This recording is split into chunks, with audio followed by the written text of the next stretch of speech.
Hello, ladies and gentlemen, boys and girls, children of all ages. It is me, Dukect, and yes, you hear my fan in the background because it's hot and I don't care. Um, we're here in this recorded version of Dukect Lounge because there's been an interesting, and I do mean interesting, little tidbit here about a open letter. But before we get into that, I have a couple guests here, and please introduce yourselves. Rowdy C, Chris Lee Moore here, and yes, I am alive and well. It is only my online character that is currently appears to be missing in action for those who follow TV Trash. And before we go any further, I do want to thank our esteemed host of the Dukect Lounge for his contribution to the ongoing storyline with his TV Trash review of Camp WWE. All right, and who else is here? It's Jeff Quinup, Writer's Block. Please forgive the hoarseness. My voice is still recovering from pneumonia. Oh, Ooh, yeah. that's not fun. But hopefully we will get some fun here because today we're going to be talking a little bit about a bit of fan entitlement here in the WWE, and it first started when it was a couple of days ago. In fact, it was on a Tuesday morning when a certain tweet. By the way, I will keep this thing up, and then we'll put this right up there for the people to see it. And when I put this on video and stuff like that. Because right here, this open letter from PWF, Pro Wrestling Fans, and PWF Podcasts and such. I don't know if they follow me. I don't know. Probably they do, so it's going to probably be really awkward. But, nope, they don't. So, anyway, this beautiful open letter. And hopefully the people in this guest has already seen it. But here it is. Dear WWE Creative, Roman will never be the superhero you want him to be. The majority of us wrestling fans hate him. I just love someone speaking for everybody else. I just love people doing that. And that was before he retired The Undertaker at WrestleMania. His fan base is based on kids and teenage girls because, yeah, those people don't care about that. Yeah, I mean, it should be, it's all about us, Give me that, it's mine. That's mine. It's my fandom. And everything else here. And some other dude who doesn't really matter. I don't know. That's it. That's his fans. Just stop pushing him and trying to force him on us. He's like the Samoan John Cena. And you just now we realize we don't care for him either. Who can be a top guy instead? AJ Styles, Finn Balor, Seth Rollins, Shinsuke Nakamura. Who says, quote, but you haven't done anything with him since he came to the main roster. I'm like, patience. But we'll get to that later. I have what's wrong with this little list here. It says, me and my PWF family could do, let's see. Let's see right here. It says, me and our PWF family could do a better job than the crap you gave us last night on Raw. Why are you pushing Strowman to be a monster then have him lose? I agree on that point, but I'll get to that later. Only to pull a stunt that the New Age Outlaws did years ago, and better, by the way.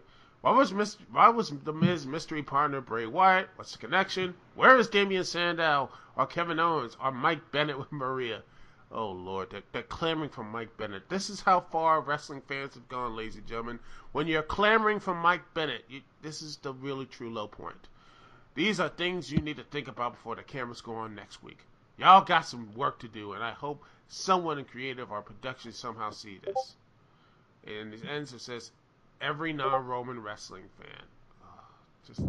Just the dripping of entitlement here. Yeah, this is exactly almost the ultimate example of the type of wrestling smart fans that I've been talking and griping about, not only on my Wrestling Mark videos, but also every time I post stuff on Twitter and Facebook during Raw and SmackDown. These people act like they're the only individuals that not just wrestling but WWE should cater to. They act like they're the majority when they're just the vocal minority, I have to say. This is certainly an interesting letter here. I would say that he's kind of barking up he's kind of got a point in that Roman Reigns, as he is right now, is just not clicking. And it's gonna take a while for them to like rebrand him and to get him going to where they think he should be. And they have a wealth, and the thing is they have a wealth of talent. Creative just doesn't really do a whole lot with them because they got all their eggs in the Roman basket. Now, I would say I would say the person who wrote this. I mean, they definitely don't speak for me personally, but I would say that this is going to fall on deaf ears. I mean, you're basically trying to tell Vincent Kennedy McMahon and Stephanie McMahon and Triple H what to do, and they've proven so receptive to that in the past. Yeah. But I actually would have to debate the claim that they've got all their eggs in the Roman basket, because right now, at least as far as Raw is concerned, the WWE Universal Champion is Brock Lesnar. Kevin Owens has the United States Championship. This guy that everyone says is being, quote, forced down their throats is in a mid-card storyline in which he wasn't even on TV the last 2 weeks on Raw. So they're basically solely using Braun Strowman to sell this upcoming match. And this is what I think a lot of people, and before I say this, let me say of other certain individuals on YouTube and the like that go off and attack WWE Smart fans. Probably the most two that we're aware of are the MT Omar reviews and the Smart Busters. Yeah. Let me start by saying I don't agree with a lot of the tactics they use in a lot of their videos. They quite often make a lot of borderline, if not outright, homophobic jokes. I'm not in favor of that whatsoever, but it doesn't necessarily mean some of the points they make about these type of wrestling fans and what they want. But it doesn't mean the arguments they make is wrong, because like I said, they really have been, it seems to me they have been making less and less of an emphasis on Roman Reigns these past few months. But basically to hear these guys, they're not going to be satisfied until WWE just permanently takes Roman Reigns off of WWE forever, that's not going to happen because when he's the top merchandise seller in the company. And not only that, to me, a couple of things here. It's the hypocrisy. They claim Roman Reigns, who has spent 2 or 3 years in the main show, not only being part of the Shield, but also as a singles competitor in a Monday Night Raw and SmackDown or whatever. Finn Balor, who was in NXT for about, since like maybe a year, it's maybe only like 6-7 months, wins the NXT title and holds the belt, and then goes up to Raw, and in 3 matches becomes not only the number 1 contender of the new Raw Main Championship, but wins the main belt on SummerSlam. That goes back to a number of things that I'm sorry if I'm kind of being a Roman Reigns and stealing the spotlight away from Jeff, because I definitely want to welcome his views on this, definitely. But this comes back to, like I said, one of my main arguments I've been making recently is that everyone who claims to have a legitimate reason for not liking Roman, even if it's valid, it can be deemed hypocritical by something else. Like you said, they argue that Roman's being shoved down our throats. Finn Balor had the belt put on him a month after making up the main roster, and yes, even with that long time being injured, he still hasn't lost a match in WWE at the main WWE level. They argue that they just don't like the way he's booked. Bray Wyatt's been booked horribly. They still cheer him. They claim that he doesn't make good promos. I'm sorry, but Bayley sounds terrible on the mic. She does not deliver good promos. And she's got the championship. It's supposedly one of the hottest things. It's just that hypocrisy by so many of these fans. It's just like I would at least have a bit more respect for them if they would just flat out admit Vince likes Roman, so we will never like him. That's just what I can't help but think is the truth. Jeff? Well, a lot to unpack there. For one thing, I am a huge Bayley fan. However, I will gladly concede that she is not the best promo person out there. Yeah, there's There's no two ways about it. She's not a natural talker on the mic. In terms of Finn Balor and the way that he's been booked, I have a feeling a lot of that has to do with them wanting to protect him, especially since, the injury he had last year with Seth Rollins, power bombing him into the barricade, and then just recently with Jinder Mahal, essentially knocking his block off. I mean, it's why they've put him in like 6-man tags or squash matches where he doesn't do a great deal, because they're trying to protect him, but they can't take him off TV for like another 9 to 10 months because people have been waiting to see Finn Balor in action again. So they got him back in action. He's doing his thing, whatever.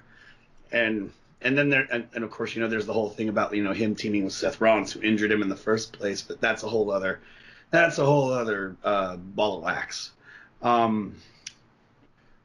As to your assertion that we don't, as we don't like Roman because Vince likes Roman, in some cases you could probably make that argument, but in my personal case, to me, in my opinion, there's just something missing with him.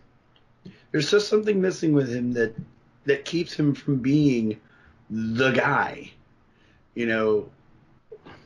I'll grant you that and this is it. I would be one of the first to admit that I would not mind a Roman Reigns heel turn, just from the standpoint that maybe then he as an individual can just tee off on all of these haters. I would just love more than anything else to see Roman grab a mic and call out all these people. And as I said, I think. And that's why, even though I like the guy, I would not be afraid of him doing something to make him. And that's one area where maybe there maybe has been some misbooking. But I think that Balor's been misbooked at the same time. I said you make the claim that maybe they're protecting him by having him in these big multiple tag matches and stuff. Well, there's a way they could do that and give him an actual personality that could help him get more over. Turn Finn Balor heel and bring in the Balor Club. Team him up with the club. Again, names are escaping me now. Gallows and Anderson. Sorry about that. Yeah, you put them back together. Now you have that whole team. Well, you can reduce the full amount of action he has, and then you can start giving him an actual personality, because right now, he's just, especially not on the pay-per-views, Finn Balor is just blasé is my biggest issue. There's no character there. Yeah, and someone who has watched him in NXT, I sit there while watching when he puts the face paint and demon stuff on. It's like he doesn't really change his wrestling style. It just seems like, okay, he's in the demon mode now. He does that. It's a lot of showmanship, which I appreciate. I like something because I think wrestling has that, but I just look at him and I'm like, there should be something more there. Like I said, there is something with Roman, but I think there is something more. There should be something more in Finn Balor. And another issue with Finn Balor to me is that he's pretty much long in the tooth. He's like 35, 36 years old, and you look back in this list. You see right here, you have AJ Styles. I think he's pushing 40. You have Shinsuke Nakamura at 39. I mean, he's pushing up there. He doesn't even mention, Kevin Owens, who I think is like pushing like 38, 34 in his 30s and whatnot. There's a lot of these guys. They're I don't want to say they're past their prime, because we got someone with like Jericho who's like 46 and could still at least carry his side of the match and definitely carry a promo, so it definitely is possible. But I just want to basically go on the thing that kind of infuriates me the most about this open letter to WWE Creative that the Pro Wrestling Fan Podcast did. This whole thing, it's his fan base is based on kids, teenage girls, and this Daryl Ward guy, whoever the hell he is. So they need to stop pushing him. This goes back not just to professional wrestling, but an issue I've kind of had and noticed for quite a couple of years now. Let me preface this by saying I know what I am. I am a man-child dork, okay? I like a lot of stuff that, generally speaking, is probably catered to audiences several years younger than me. But I think these are similar types of individuals, but they don't want to accept that, so to speak. Basically, what I'm getting at is we've seen these type of there's no other way for me to put it, man children. And I apologize for being so blunt about it, but they basically they don't want wrestling to be marketing itself to kids, just like they've stopped trying to get the comic book industry to stop catering to kids, getting cartoons to not cater to kids, getting video games to not cater to kids. I almost want to try to put together this meme of first I was thinking about have a sad kid's face on it, but now I'm thinking more about maybe put the old Ms. girl on it instead, if you remember that girl. And, yes. And just basically just have a character saying, "Is there anything left we can have?" It seems to me that with that attitude, it's more. It seems more about. I take this thing super seriously, so you should take this thing super seriously, and if you can't have it. Oh yeah, and that's what kind of worries me also about. There's a number of wrestling fans out there that I kind of worry about them because, speaking as a guy who has followed a lot of actual competitive sports in my life, these guys are taking a staged, scripted sports entertainment package, and yes, I have no problem with calling it sports entertainment. They're taking professional wrestling almost every bit as seriously as I and so many other people have taken baseball and soccer and basketball as seriously. I mean, I've taken those sports so seriously that they've almost stopped being fun for me personally because I put so much investment in wanting to see the Texas Rangers and the Dallas Mavericks win all the time. It just mentally and physically drains me when they don't, that it's almost no longer fun going to games anymore, and I'm actually having to reconsider. I mean, that's why I went to Disneyland a couple of weeks ago, and the 11 hours I spent there were about much more fun than almost any game I've been to in the last couple of years. I just worry about these guys because I think that they don't want to just enjoy this thing because they have to have their guy be at the top. And I never needed Kurt Angle or Shawn Michaels or even Jericho to have the belt in order for them to be entertaining on television and for me to like watching them. Yeah, you don't need. I mean, it shows that back in the days, like you watch, like say the early '80s and such, you were like '90s, something like in WCW too. I mean, not everyone got the chance to be the big dogs, but it was fun to see these characters be featured and looked upon, and being a part of these type of personalities and such. It just, even the most supposedly people said WCW Nitro was the ultra serious to WWF's Attitude Era, but there was a lot of silliness in WCW Nitro. There was a lot of silliness, but the thing is, they still had the production values of a serious sports show, but also said wrestling is they really treated it as one, but there was also that bit of showmanship, that bit of the gravitas of pro wrestling and such, which is sadly lacking these days in wrestling. And funny enough, the only place I do see it, and people, I don't even know what is the IWC smart community, which I don't understand. They don't like you can't treat this seriously. Yet when you look at a show like Lucha Underground, which has the most crazy and insane world possible. Yep. It is legitimately the insane world. It is basically, what would you think you mix Mortal Kombat with professional wrestling? Which is what that would be pretty much Lucha Underground. Yet people love it. In fact, I knew someone who's not really a wrestling fan. I think he was a person who actually was on the Dukect Lounge before, is Jacob Morris, cool dude. He actually watched Lucha Underground, and he said this is amazing. He says he says he found Lucha Underground on Netflix, and he says he loves it. He's like, this is amazing, and he wants to do a one-shot RPG game like a fantasy Lucha Underground, like something like that, if you could find a way to do it. And it's like, and the reason why I think most people do like it, it's not because of the wrestling. The wrestling is good there, it's nice, but the main point about Lucha Underground is the story. The story is important. Every person on that mat, any person in the temple has a reason to be there. Champion or no champions, each one has a storyline, a journey, and such. Mm-hmm.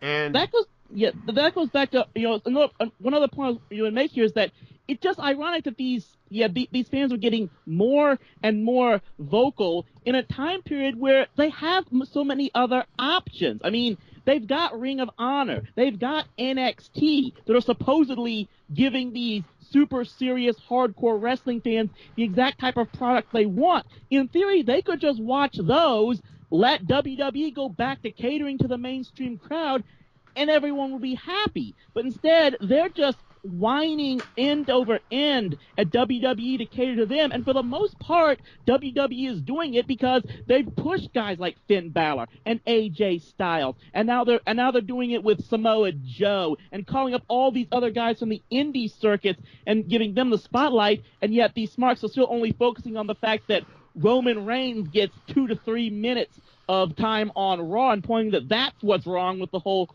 product and such. And there's so much more.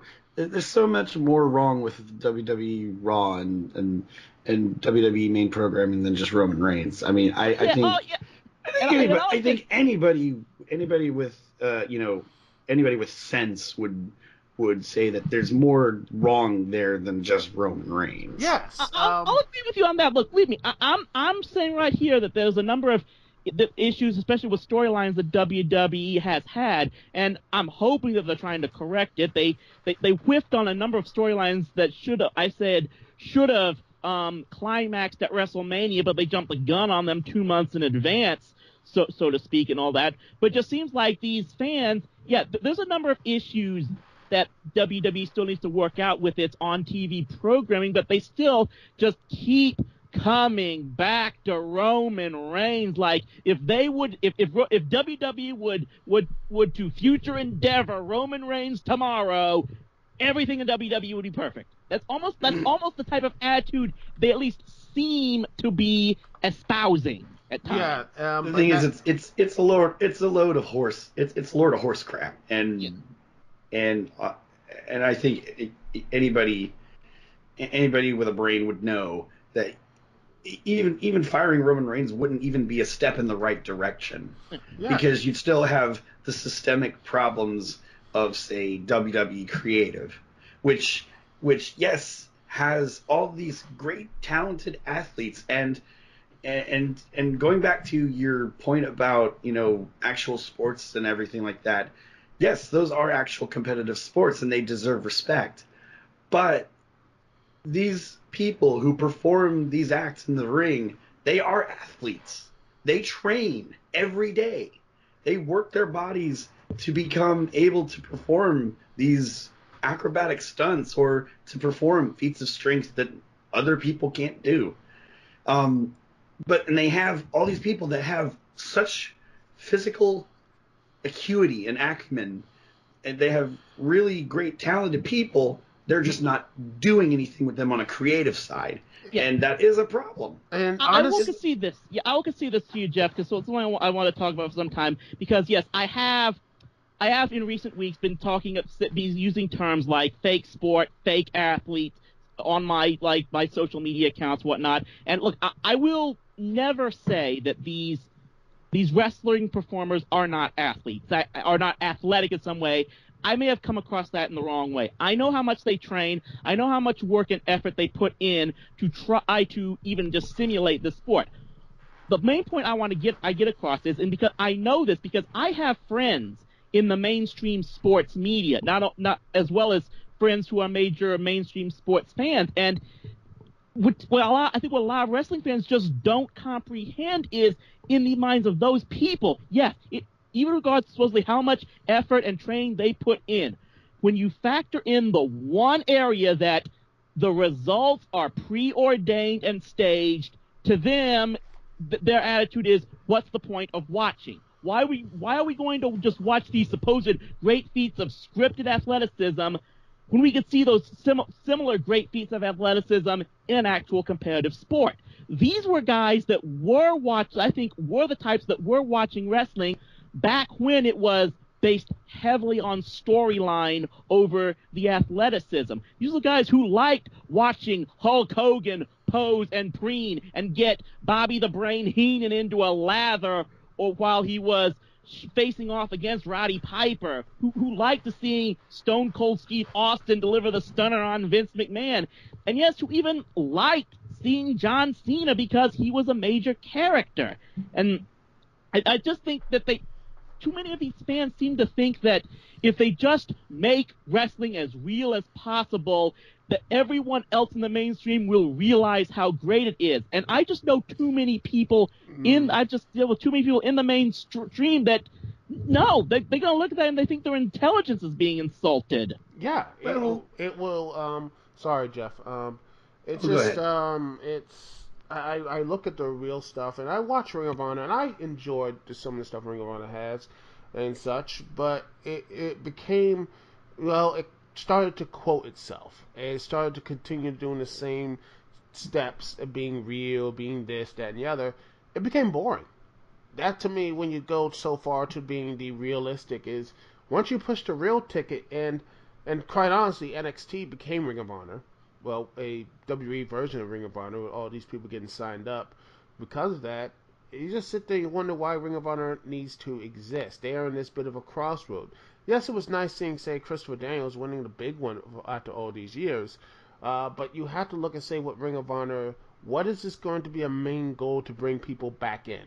To bring people back into the fold, because right now I really have no reason to really go and order a Ring of Honor pay-per-view or go to watch their shows, what have you. Because I was a big kicker 2014 and 15. I liked it, then it just kept repeating itself. And if I had to hear one more version saying someone chanting Adam Cole, baby, I'm just gonna punch a wall, because Adam Cole is. Well, just... then I think you should stay away from NXT for the near future. Yeah, I just. If reports are to be believed. Yes, but I don't care for Adam Cole at all. He's at best decent, but he is not no big gold main eventer that he's going to change. No, he's not. I just didn't see that. I was like, God, I don't care for. I never cared for Adam Cole at all. Never since. I mean, I gave less than. I mean, heck, I honestly thought Mike Bennett was more. The funny thing is, when people talk about Mike Bennett, he was the sports entertainer in the world of Ring of Honor, and I thought that was brilliant. I thought that was a brilliant character, and he never won any big titles. Except when he got into the, I'm like, why did he not win the TV title or the World Championship? I mean, that's just great heat right there. That's a great way to do some story and bring about, well, why is Ring of Honor so important? Instead, of just languishing the mediocrity until the Kingdom formed and he won the tag belts. It's just wasted opportunities, which is something that WE has. And go ahead, Jeff. You can go and make your point. Well,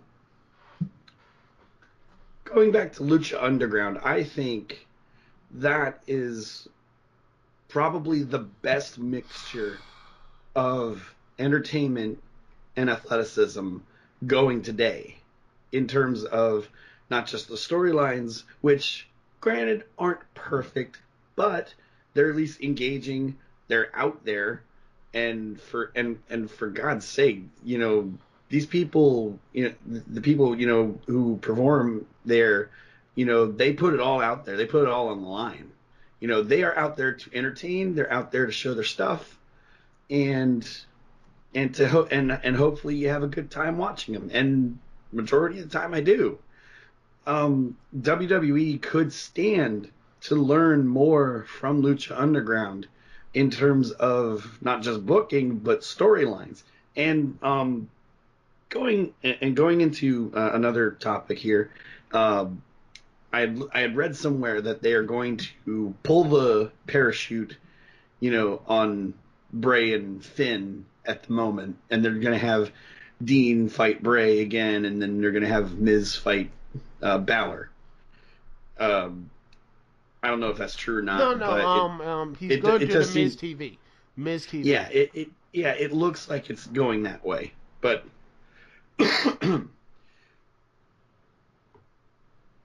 There needs to be, I think, something of a return to the character-driven plot lines and character and giving people actual characters other than just, I'm the best in the world at this and I'm the best at that, I'm the best at this. There definitely has to be more there. Absolutely. However, I would be remiss in saying that people don't want a return to just the cheesy gimmicks, like Duke the Dumpster Drosy or Beaver Cleavage or really, I'm talking really dumb gimmicks, just people that you wouldn't want to be caught dead doing. There's definitely, yeah, you can definitely go too extreme in the other direction. I won't deny that.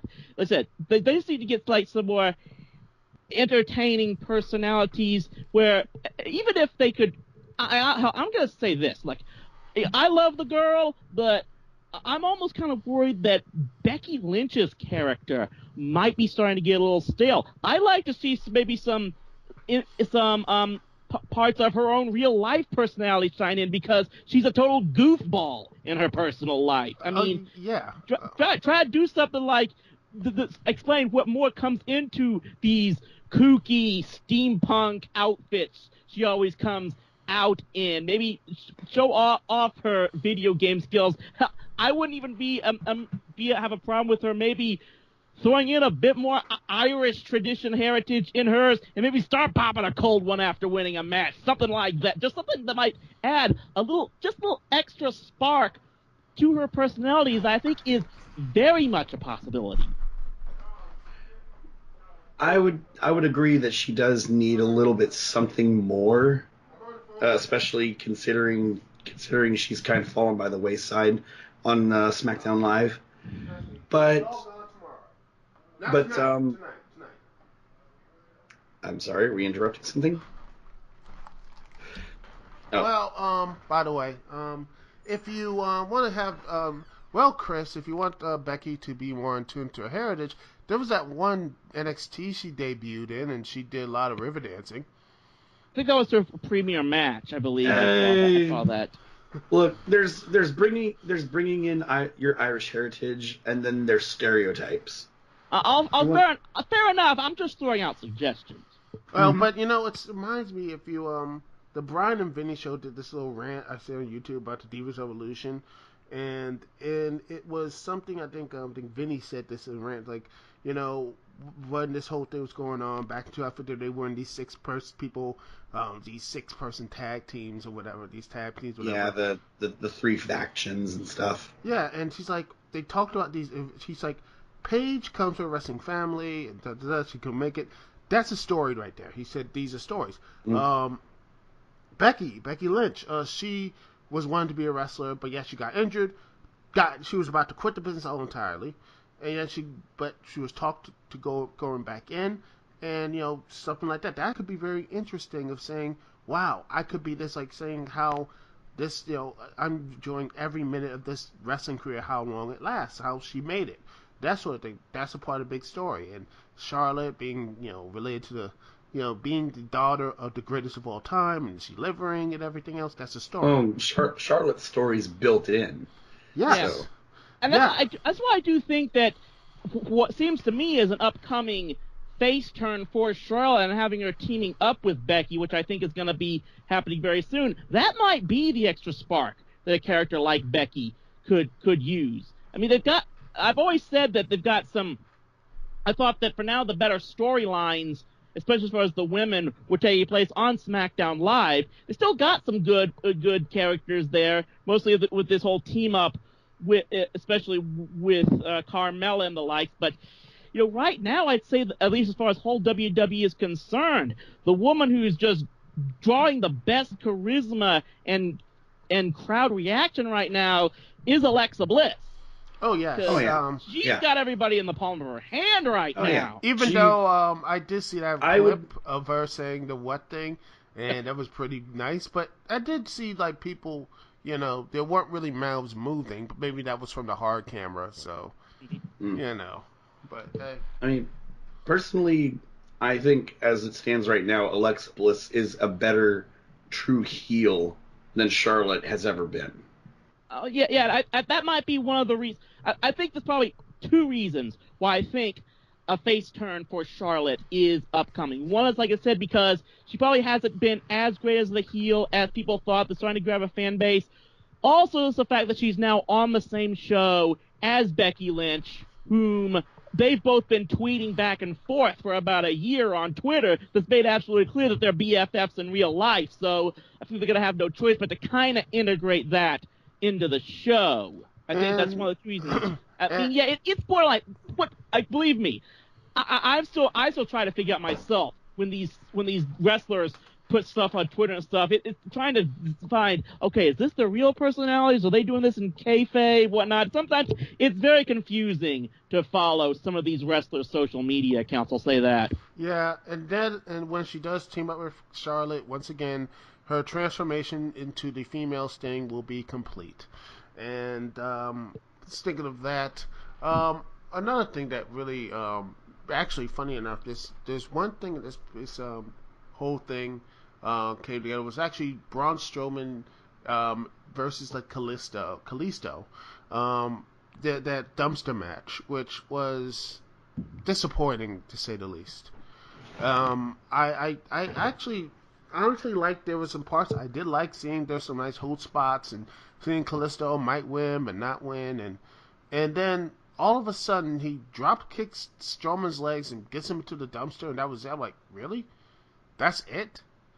And yeah, I really think that this was a case of WWE trying to have its cake and eat it too with that match. I think they knew that it had to end with Strowman destroying Kalisto, which is what happened because he chains him up in the dumpster, throws him like 6 inches off the stair, off the apron, and everything. He fell a full 3 inches, 3 inches, Maggle.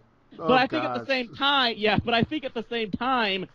they figured they needed to technically give Kalisto the win so that all of those IWG smart fans wouldn't have an excuse to complain about Kalisto continuing to be buried. But then again, the question is, people I talked to have basically fallen out of love with Kalisto. They say after his United States Championship run, which was not as good or as memorable as people thought it was, I honestly think they should have just had him win the U.S. title I mean, when he first won the title, I honestly think you should have waited to the Royal Rumble to win that belt, because I think when you win a championship, that belt should mean something on a pay-per-view and such. I always believe that first championship wins should happen on Raw, but it should be in main, that's what it should be. That's all that win should have been on pay-per-view. And when they were on SmackDown, he just lingered after this Baron Corbin feud. He lingered in mediocrity and then stuff with Ziggler and Apollo Crews, and now. The worst thing about this win, and not because of the aftermath, which was, silly in comparison to what Strowman did of knocking people, like destroying ambulances, crushing the ring, and now just pushing a dumpster 2 inches from the ramp, is that Kalisto is not going to do anything after this one. He's not going to challenge for the Intercontinental Championship or any other belt. He's just going to float away go into, say, the Cruiserweight division and be forgotten there. I mean, if they really wanted to do something with Kalisto, another thing in this match, why didn't he get any weapons or something? Since there was no disqualification. Why didn't he just use like a kendo stick to knock him down and make sure the flaps come down or something like that? Mm-hmm. Have that type of, stuff instead of just like really cheap way of winning. Oh, he gets into the dumpster, that's an instant win. No, just have the dumpster like you have to close the flaps to say it's over. And heck, that being the case, beg your pardon. All right. But if that being the case, they should have just had Braun fall, just essentially faceplant. But then again, with this situation, you're trying to have Braun be like this unstoppable beast, and then he loses a dumpster match with Kalisto, by a drop kick to the shin. And I understand the problem with that, but I also understand why folks be like, Kalisto just got to the goddamn show, and just like, you didn't want to bury him too much. But then again, I would say don't put him against Braun Strowman. Throw him in the put him in the cruiserweight division where he should have been in the first place. But it is what it is. It really is. It's just it's just what they did. Because the end result was going to be the same. Braun's gonna beat the crap out of Kalisto, and then put him in the dumpster, and then shove him off the 1 centimeter drop. Yeah, it's honestly, you know what? The one thing I wish they could have done is that he's about to close it, to flap something, and then you have Braun just break through. Like I think it was through grave consequences. You had I think it was either Matanza or who was the other person? Mil Muertes? Yes, Mil Muertes, when he bust through the I think it was Matanza who busted through the casket, or it was Mil Muertes, one of them, and that could have been a great visual. Like he's about to close, and he's about to close that last flap to win the match. Kalisto's gonna do the impossible, and then you see that big hand just come out of nowhere and just grab Kalisto, and he's in shock, and then he pushes that hand away, and then he rises up, and then just completely destroys Kalisto, and just put him into the dumpster, and then still had that thing. I think that would have been a great, a really good, something like that to really experience a whole monster among men, Braun Strowman. That's what I would have done. And also, even my worst fear of this is if somehow Braun Strowman comes in and wins and goes off into a huge torrent of destruction. And I heard this online. I know some fan board in the message board and such. They said WrestleMania 34, the main event should be have Braun Strowman, the Universal Champion, versus I think it was Finn Balor. And I was like, no. People gotta remember. Look, I think that they're trying to think that these huge Finn Balor marks. They almost think like Finn Balor can be the next Daniel Bryan. Daniel Bryan became a majorly hot star because of what happened to him over time. He came in, they gave him characters, a personality to go off with, first by being that supposed ladies' man who was getting the Bellas and everybody. Then they changed him to having these anger management issues. People said probably the best thing that ever happened to him was getting squashed and losing the world title at WrestleMania 28, I think it was. That happened, that just got him more and more over, and then you had that whole build-up storyline where he kept getting stripped of the title, building up into WrestleMania 30. It was all those things that built him as a character and a storyline. That's what got him over, to the point where I still see people making those yes chants at other sporting events. They still do that in the rowdy fan section at FC Dallas soccer games when FCD scores a goal, for crying out loud. That's how much Daniel Bryan got over with the mainstream audience. And it was because the only reason they lost him was because he nearly killed himself for all the stuff he was doing, and that was unfortunate. I'm just glad, and in fact, they're still keeping him on TV, so that's so good for him there. But they're wanting to be almost like they want Finn Balor to be microwaved into becoming the next Daniel Bryan. You just can't do that, especially when you've given him no personality. And it would be just so. It would be the most contrived wrestling match I've ever seen. You say this man who's destroyed Brock Lesnar and Roman Reigns and everything else, and this guy who's basically wearing a fan character, trying to really hard to be not just wearing some demon face paint, is going to beat this mountain of a man. Don't and believe me. There's some people that I'm not going to call them by name, so I don't want to do any real trouble with them. But I've told wrestling fans that they're not liking this current feud between Bayley and Alexa Bliss, because they're saying Alexa Bliss is too tiny of an individual to be a realistic competitor for anybody. But these the same people would just love to see Finn Balor beat a Braun Strowman somehow. Jeff? Well, honestly, Alexa Bliss's size really works for her, for one thing. They call her like 5 feet of dynamite or something. Yeah, oh yeah. But the thing with say like a Finn Balor and Braun Strowman match, which on paper as it stands, does seem kind of one-sided. However, you could also turn it into something of a Wolverine versus Hulk type match, where you have this gigantic, muscular, beefy bastard, and then you have the spry, wiry, smaller man who will not give up, who can take just about everything that the big man can dish out and give him a fight that way, if not in sheer power. I mean, absolutely. Look, a David versus Goliath storyline can always work when you do it the right way. But even so, my thing is, you gotta start giving Finn Balor a character personality to make many people want to see him be in the main event and have him be a champion. And like I said, I almost want to say that while it was probably very unfortunate to him, Finn Balor getting injured might have been one of the best things for WWE, just on a very unfortunate thing, but still, just because I just think him being champion for a long time was going to be a disaster for him, because there was nothing to sell him on over than being that he somehow beat Seth Rollins, who was, I still don't know what they want to do with him. Is he a face? Is he a heel? He still acts like a heel, but he doesn't. I don't think he appeals to people like Stone Cold did. That's the guy I really think they don't know what the hell they're going to do with him yet. Well, I don't think in terms of Seth Rollins, they've just finished his story with Triple H, and the problem is where they go with him now, especially with, say, Dean's got the Intercontinental title and he's going into a program with Bray.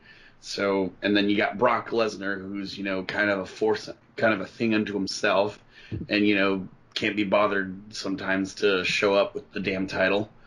And then so what's there left for, Rollins to do except piddle around in the mid card and try and reinvent himself again as as like this technical marvel, this guy who realized that he had sold his soul to Satan, essentially, and regrets that. But he's not really doing much atoning. Right. Oh, exactly. That's my biggest thing, is that he just, he tries to claim that he realizes allying with Triple H is one of the worst things he's ever done, but he's just, he's not done much to think that to have really converted into being at least a full, either a good face or an entertaining heel in mind. Because, look, there are some times where I can understand people wanting to cheer for the heel. Like, I know why Alexa Bliss has a fan base, because she is just so damn good at being the snarky, get under your skin type of personality. It's when the heels start really, abusing and bullying people like Braun Strowman does, and there are people are cheering him just because he's going against Roman Reigns. That's what just kind of makes my skin crawl just a bit. But yeah, it's basically, I'm just hoping that overall, if WWE would first off not start listening to these guys like the Pro Wrestling Fans podcast and just try to start building better storylines. I think that's one thing we all three can agree on, that's when things are really going to start going and I'll say this, one way or another, I think I'm probably going to try and show up at that new pay-per-view that's going to be here in my hometown of Dallas, and I'm going to be watching those, so I will watch for the crowd reactions there to see, I will try to figure out in person to see who's really getting a reaction compared to what we supposedly hear on television. I hope that was a good enough segue to go into that pay-per-view you wanted to talk about. Yes. Great balls of fire. I'm still look at this and I'm like, do they just have no ideas anymore at this point. It just seems like it's just like, well, okay, what name can we have this? We can't have Bad Blood, so we can't be, we're PG. There's no blood in this and such. Breaking Point. That and Taylor Swift go to sue somebody. Yeah. Or, I was not surprised they haven't tried Breaking Point, which wasn't a bad name. I think Breaking Point was a good name for a pay-per-view. I mean, think about it. Everyone has a Breaking Point. A submission-based pay-per-view, I think, would be interesting. Now, remind me again, this is taking place like around that first weekend of July, right? Yep. So, yeah, then I will admit this. They're not bringing back the Great American Bash? Nope, because it's WCW, and WCW is bad, except for Goldberg, apparently. I do think it's kind of impressive that the Metroplex is now going to be getting a third WWE pay-per-view event in 15 months. That's kind of impressive for my home area. Well, yeah. I'm right here in the DMV. I'm still waiting for my WrestleMania. I'm still waiting for that. I don't think I'm gonna get that anytime soon. But I think the name itself is way too silly, way too. It's corny. Yes, way too corny for a product that people want to take, serious. And I don't want to be like, oh, it should be serious, but it should have a theme. A pay-per-view should have a matching theme to what you are connected to. I think Breaking Point would connect to something better. Raw, like if there's submissions like, oh, everyone has a Breaking Point, Capital Punishment. I think that was. Heck, the stage was actually pretty nice. Great Balls of Fire. What does that connect to? Does anyone have fire-based powers on Monday Night Raw? Kane is on SmackDown, so... And we don't know how much longer he's going to be on there, because he's pretty much running for mayor in Tennessee. Yeah, so... Mm-hmm. What does this connect to? I've got my WWE Network account up right now, and I've got on the pay-per-views page. Let's look at some of the other pay-per-view names they've had over the years. They had bragging rights, but that kind of makes sense. There was Cyber Sunday and Taboo Tuesday. Nah. Bad ideas for pay-per-views. Yeah. Just so you know, there's... Of course, there was the St. Valentine's Day Massacre. Not bad. I think it was... Yeah. It has a ring to it, but then again, Massacre... Yeah. Well, then there was the extremely creative pay-per-view called The Big Event. Yeah. I don't trust it. When was that? That was like, that. Might one as well time call it took place important match. Well, it was back in 1986, so yeah. they really probably weren't looking at quite a great thing. But it was New Year's Revolution. That was at that time they just named a pay-per-view after The Rock's finishing moves, Rock Bottom. Well, like I said, there's some stuff. Clash of Champions, which was, I believe, that was the first Clash of Champions, which was took it off of the Champions. I think it was another thing called Night of Champions. Night of Champions. Yeah, Night of Champions. Yeah, which I have no idea why they changed the name of that. No Mercy? Oh, that's SmackDown. Crap. Well, if they're not going to do anything else, I think they should do, like I said, silly names of This Tuesday in Texas. You remember that? Or that was the one that Hogan, I tried to get back the belt. But, you look at some of the stuff, I'm like, seriously? These names? But yet you see what WE is doing right here is, they are so afraid to use any type of, all these other type of, something that actually fits with their narrative and stuff. Instead they just do these random Mad Libs of pay-per-views. It does seem that it's random Mad Libs. Like, okay, great, Balls of Fire. We'll call that for a pay-per-view. Like, isn't that a Huey Lewis song? Who cares? We're doing Jerry Lee Lewis. That Jerry Lewis song? Jerry Lee Lewis. That who cares? Just go with it. I'm like, what is wrong? I don't know why they can't use the American Bash, which was great. Or heck, why not have you know, if you're not gonna do that, I think you could do something like, say, Vengeance, if they're not using that thing anymore. That might be later on down the line, perhaps, but I guess the second dumbest I could think of here from those listed was when they had a pay-per-view called Fully Loaded. Yeah. Yeah, but it is what it is. I think overall, I think the pay-per-views, the names, it is a connection. The WE just is so backwards right now. It is it just doesn't really, it's not really going in that right direction.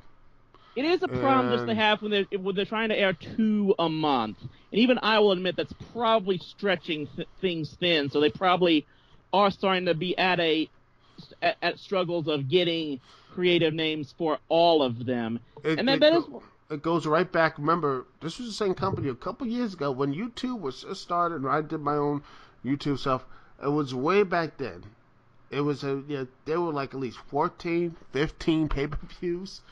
I think it was. I gotta look at all of them. Let's see. The pay-per-views were, how many pay-per-views like in 2007? How many of them? Like you have 1, New Year's Revolution, Royal Rumble, 2, No Way Out, WrestleMania, Backlash, Judgment Day, One Night Stand, Vengeance, let's see, the Great American Bash, SummerSlam, Unforgiven, No Mercy, Cyber Sunday, Survivor Series, and Armageddon. That's like 1, 2, 3, 4, 5, 6, 7, 8, 9, 10, 11, 12, 13, 14, 15 pay-per-views in 1 year. Well, yeah, okay, one of those were 50 pay-per-views you were paying like $40-50 a pop for, and now you're getting it for $10 a month for how much, so at the very least it's not costing you as much. Yeah, and you wonder why people are like, oh, what's this thing called piracy? No wonder people did that back in the day, and still do in some cases. But yeah, it's like those pay-per-views, and you had to do it. Makes you really nostalgic. You had at least 1, 2, 3, 4, 5, 6, 7, 8, 9, 10 pay-per-views back in 1995 or 96. Having at least 1, 2, 3, 4, 5, 6, 8, 10, 11, 12. They had 12 pay-per-views. And I just, once a month, which I think really hurt. I honestly think at the end of the day, WCW with that whole Monday Night Wars thing hurt overall because it was like a pay-per-view a month. And I'm like, you don't need a pay-per-view per month. You know what I mean? I think some days you just need to, I honestly think a pay-per-view should be at least earned, once every 2 or 3, like maybe once every like 1 or 2 months, because if you do have a pay-per-view ending up to that goal, it just seems the show becomes monotonous and the TV show becomes meaningless. You want your TV show to have meaning, then have championship matches, have great plot points on the TV show, and I would say probably having excessive pay-per-views and putting so much of an emphasis on TV, on ratings of the main TV shows, is probably left wrestling in a situation where so many people expect to have 5-star matches on both Monday Night Raw and the pay-per-views, and it's just so extremely difficult to do that all the time, even with the level of talent that's around nowadays. Because it used to be that, this is why I remember, like, your boy, the NWO Wolfpack guy on Twitter talked about that people, that the whole claim that Diesel Nash was the worst WWE champion because of how bad the ratings were when he held the belt in 1993 or 94, something like that. He said that's misgiving because back then WWE didn't care about the ratings of Raw. Those shows were mainly used as infomercials to sell pay-per-views, tickets, and merchandise. That's where the money was, and it's just a different time now where you expect to draw huge ratings and get that ad revenue as well. We seem to have drowned out Jeff here, and I apologize for that. It happens. It's all right. Yeah, well. Really, I don't really have much to add to this other than what you guys are saying. They've definitely stretched themselves thin in terms of creative names for pay-per-views, and as well as trying to keep things fresh and keep things exciting on a week to week basis. One thing though that I think they should really bring back is, and they did this at the beginning of like the brand split, is they brought back the jobber.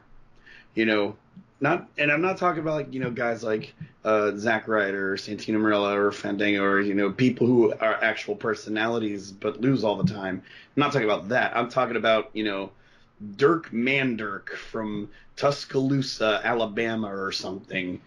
Going in there and getting his head kicked in by Finn Balor, or getting Sister Abigail by Bray Wyatt. Basically, showcase matches, exhibition stuff to show that these people are not to be messed with.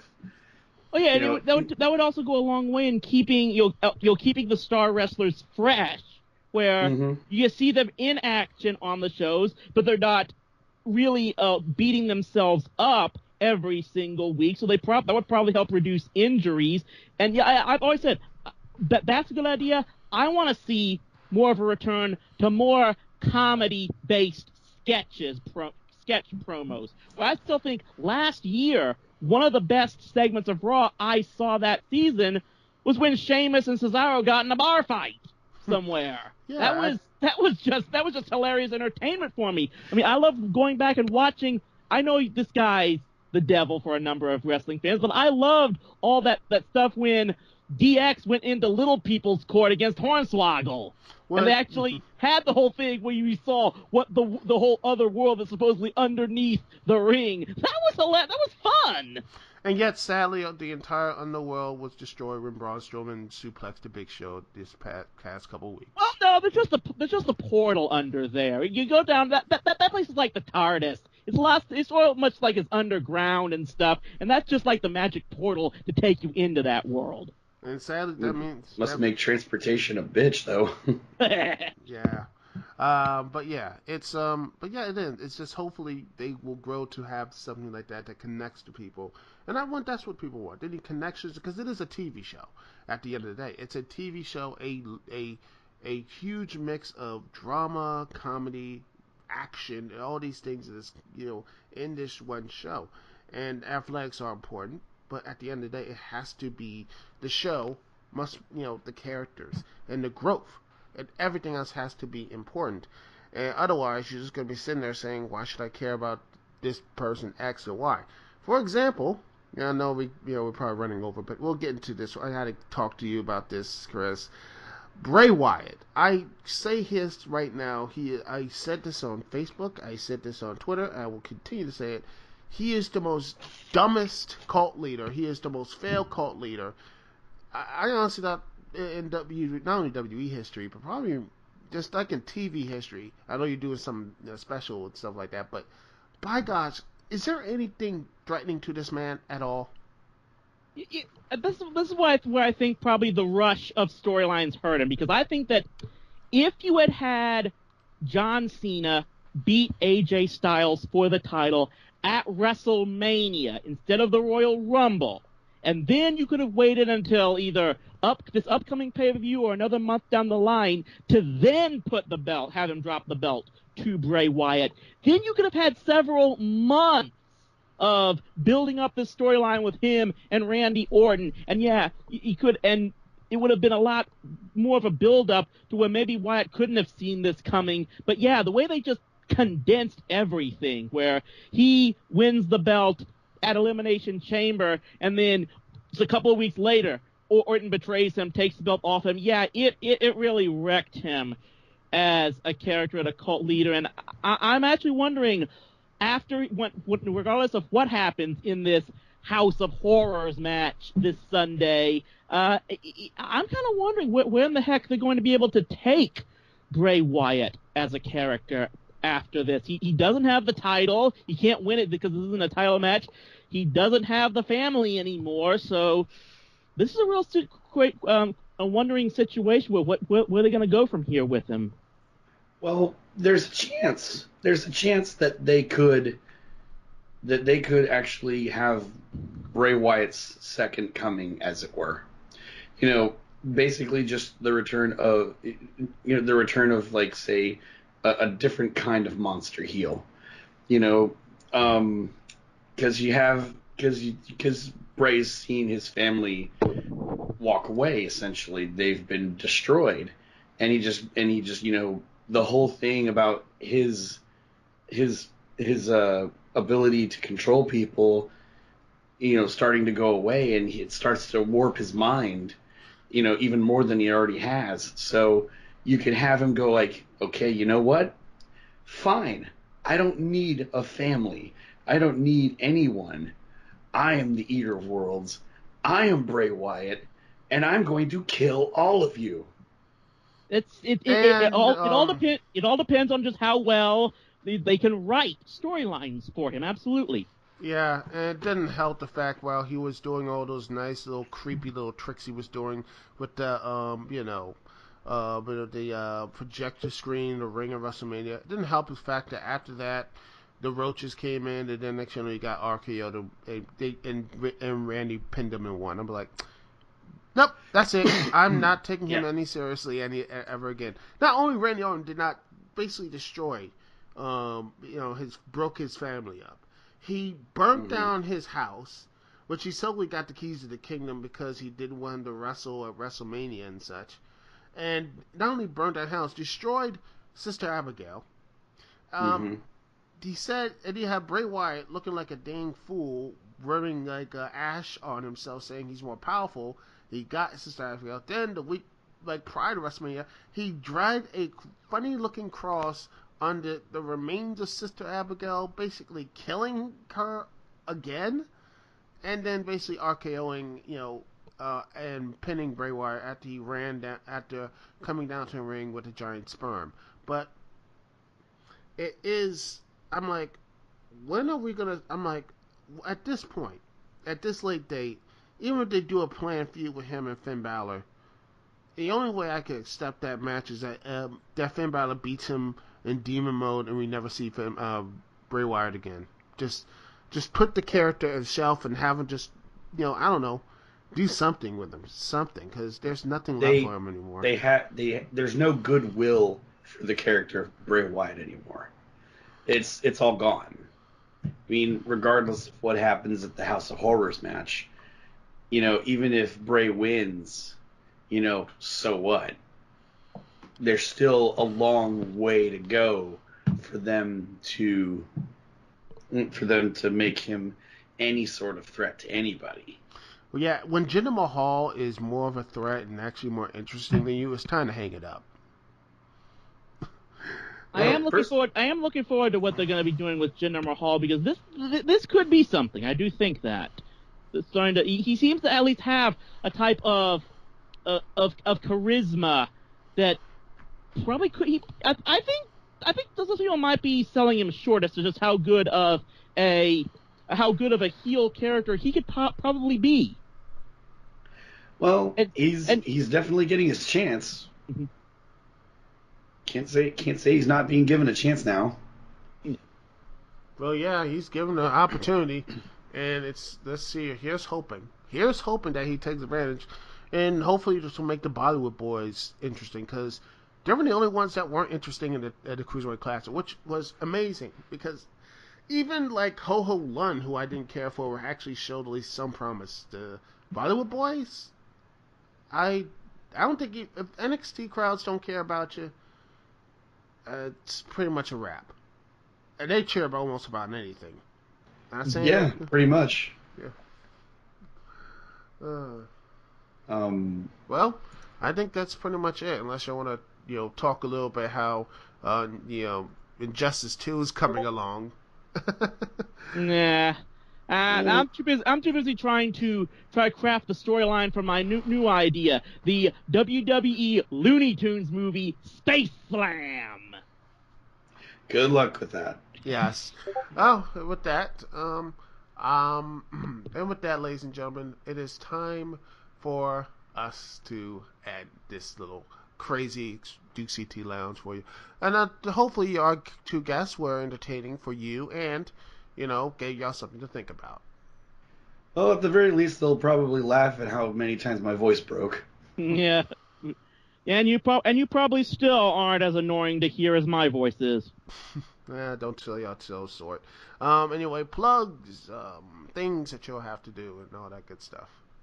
Well, said if anyone who wants to join Rowdy C's Patreon, I believe the next installment of TV Trash is already available to them. The review where Professor Stupidiot gives his list of his examples of dumbest TV villains. You want to check that out. But if you join by May the 8th, you'll get all of those guest reviews, which included Dukect, Brandon Nichols, the Hardcore Kid, and then you also get all of the Elseworlds month videos that took place. And then this May the 8th will be the first sharing of Patreons to the conclusion of this big Lost Rowdy storyline we've been doing on TV Trash. So just as little as $1 a month and can get you all of this stuff before anyone else has it. And I have just put out a new review article for the Outhousers. It's for Archie Comics' Big Moose One Shot. It's a nice little comic book. You guys should check it out. Right. I'm still working on stuff for my review show, which, still trying to get off life support. But hey, what can you do? Life, pneumonia, all that other stuff. Well, anyway, thank you so much for being here. This is Dukect here. Peace, love. We'll see y'all when I see y'all later.